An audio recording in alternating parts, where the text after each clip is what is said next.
ভাঙি গৈ আছে। কিয়নো আজি আমাৰ মহিলাৰ শক্তিৰ ভিতৰত ইমান যে ভগৱানে ভৰপূৰ কৰি দিছে শক্তি, সহ্য শক্তি, ধৈৰ্য শক্তি, নম্ৰতাৰ শক্তি, সব গুণ সোমাই দিছে। তথাপিও আজি আমি সেই গুণবোৰ ব্যৱহাৰ নকৰোঁ, যাৰ কাৰণে আজি আমি সকলোৱে কি পাওঁ, বহুত কষ্ট পাওঁ মানসিক। তো আজি সেইকাৰণে পৰমপিতা পৰমাত্মা স্বয়ং ভগৱানে আহি পেলাই সকলোকে গুণবোৰ ভৰাই দিবৰ কাৰণে আহিছে, শক্তিশালী বনাবৰ কাৰণে আহিছে। সেইকাৰণে নাৰী শক্তি কোনো অবলা নহয়, অবলা নহয়, সবলা, শক্তিশালী হয়। সেইকাৰণে আমি এই শক্তিবোৰ লৈয়ে আমি চলি গৈ থাকিব লাগে। সেইকাৰণে আজি আমাৰ চৰকাৰেও নাৰী শক্তিক সবলীকৰণ হ'বৰ কাৰণে কিমান সুবিধা দিছে।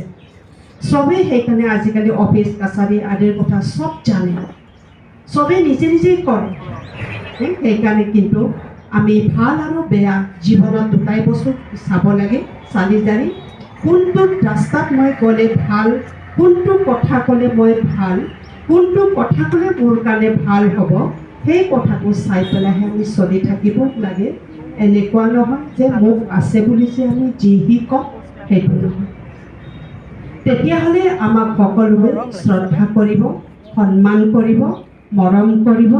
কিয়নো আমি সকলোৱে সন্মানীয় হয়, আমি সকলোৱে মৰমৰ হয়। আমাৰ বিশেষতাৰ দ্বাৰাই আমি আগবাঢ়ি গৈ থাকিব লাগে আৰু ভাল ৰাস্তাত গৈ থাকিব লাগে। আৰু আমাৰ সন্মুখত যিমান মানুহ আহে সকলোকে আমি ভালহে কৰি গৈ থাকিব লাগে। সেইকাৰণে